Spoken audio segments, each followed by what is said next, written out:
Anil sir, आपसे शुरुआत करूंगा कि कैसे देखते हैं कल से आचार संहिता लगने जा रही, और जो एनडीए या जो उसके रणनीतिकार कह रहे थे कि इंडिया में बिखराव है, इंडिया बहुत ऐसी हालातों में है कि हमसे वो नहीं लड़ पाएगी, जो ध्वनित हुआ।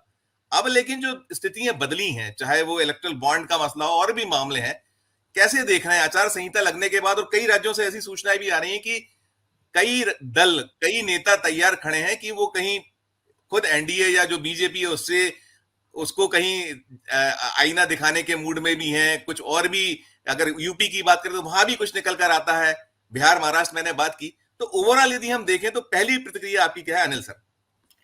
देखिए, मैं वो आपको जो आचार संहिता लगने से, वो आचार संहिता उन्होंने विपक्ष के लिए लगाया है, ये इनके लिए नहीं लगा दिया है।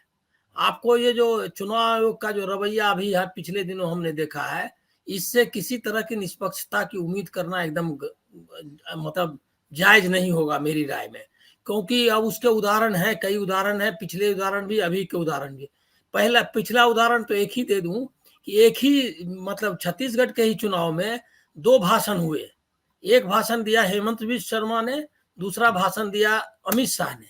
हेमंत बिस्व शर्मा वही सिमिलर टाइप का, उसने मुसलमान हिंदू मुसलमान वाला, अभी अब उसका डिटेल में जाने की जरूरत नहीं है, लेकिन मतलब उसमें बोल दिया कि इसने मरवा दिया एक हिंदू को, ऐसा अमित शाह ने लगा दिया आरोप इस सरकार के बारे में, भूपेश बघेल के बारे में।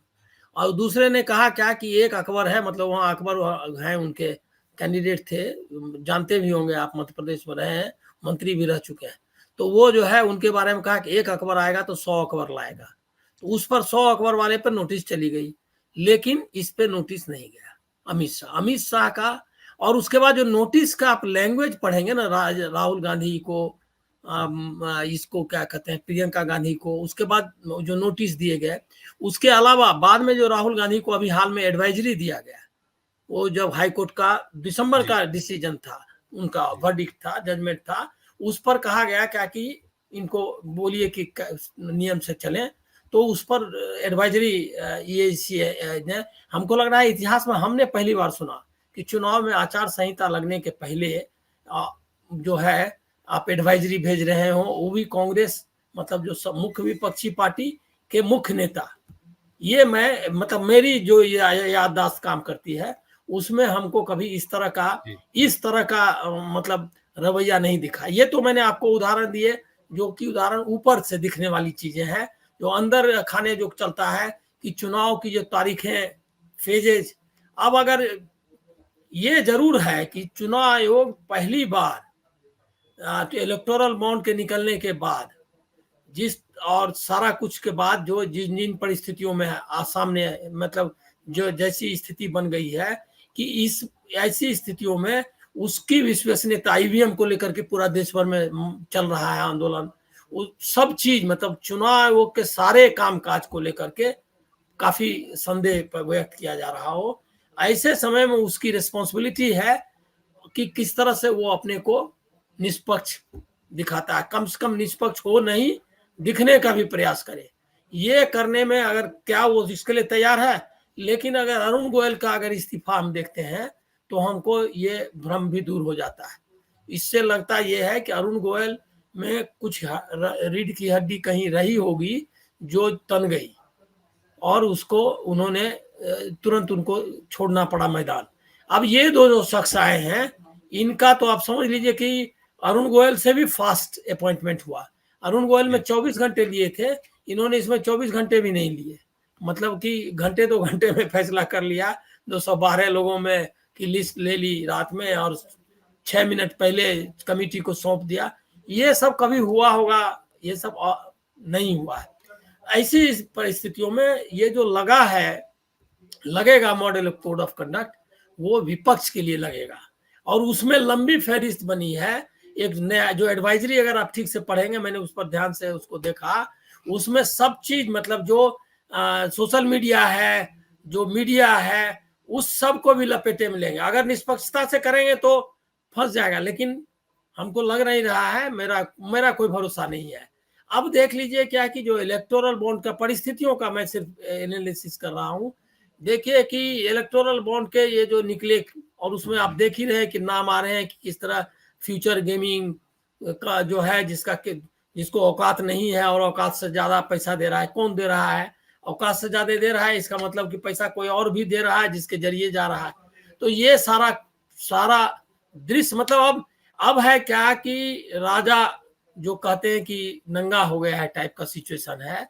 लेकिन उनका फिर रवैया देखिए कि अभी वो वहाँ तमिलनाडु में भाषण करते हुए उन्होंने कहा स्कैम का मतलब है कांग्रेस और स्कीम का मतलब है बीजेपी। ये वो कह रहे हैं। स्कैम का मतलब सोचिए कि अब तुलना भी करनी चाहिए, लोगों को इतिहास बताना जरूरी है। मनमोहन सिंह ने अपने सरकार के मंत्रियों को जेल भेजा, अपने ऑफिसर्स को जेल भेजा, जेपीसी कराई, जो भी बड़े मुद्दे आए, 2G स्कैम हो, कोल स्कैम हो, सब पर उसने संसद को भी विश्वास में लिया और जुडिशियरी ने जो कहा उसका जवाब भी दिया। और उसके एवज में आप सोचिए कि ये कोई इमेजिन कर सकता है कि अपनी सरकार के मंत्रियों को भी जेल मतलब जाना पड़ा उनको, और उसने उसको इस तरह की जांच की उनकी एजेंसियों ने। ये जेल कोई इनकी एजेंसी ने नहीं, और सुप्रीम कोर्ट ने उनको देखा कि कैसे जांच होता है, उसको मॉनिटरिंग किया। लेकिन अभी आपका इमेजिन कर सकते हैं, तो परिस्थितियां एकदम भिन्न है।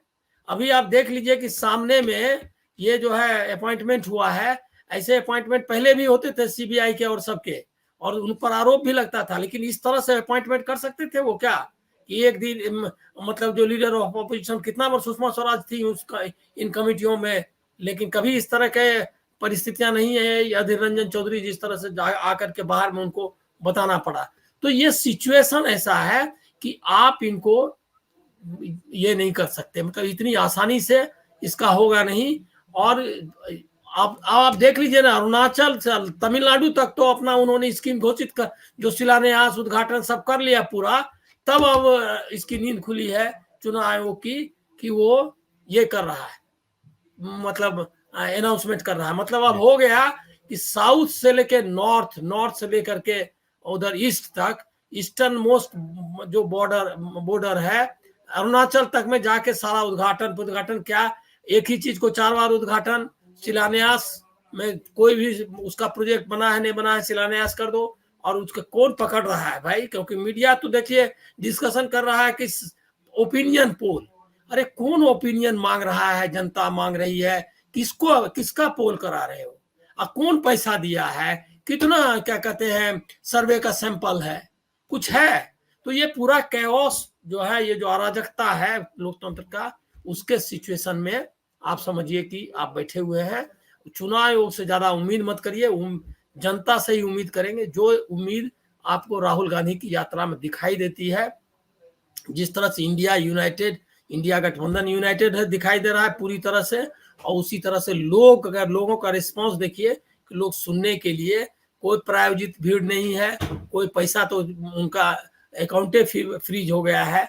तो ऐसी स्थिति में भी लोग आ रहे हैं, इसका मतलब जनता लड़ेगी इनसे, ऐसा मुझको लगता है।